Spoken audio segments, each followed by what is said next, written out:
Nissan Urban Escafade, year 2000. So, ang sira niya ay yung secondary clutch cylinder.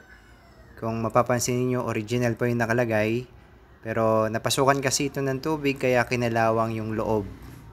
Ayan. So, hindi na pwedeng palitan ng repair kit ng ito kasi meron ng gasgas at kinalawang na yung loob. Kahit palitan ng repair kit, tatagos pa rin yung fluid. Kaya palit buo na ito. Ganito rin sa ibang sasakyan. Basta may gasgas na yung cylinder, papalitan na ng buo yan.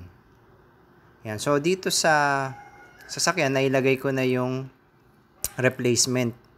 So, ang brand na binili ko ay FIC. So, maganda yung brand na ito kasi saktong-sakto siya. Kung makikita ninyo, diretso yung push rod niya. May iba kasing secondary cylinder na medyo tabingi yung push rod pag inilagay. Yan. Pero ito, saktong-sakto talaga siya. Yan. So, makikita ninyo yung quality. Yan. Papakita ko yung box nung cylinder. Ayan. So, ito yung box niya. Yan. Yung code niya, F02056. Yan. Para sa Nissan Urban. Yan. So, maganda yung brand na ito. Pwede nyo ring subukan. Meron din itong clutch master, brake cylinder.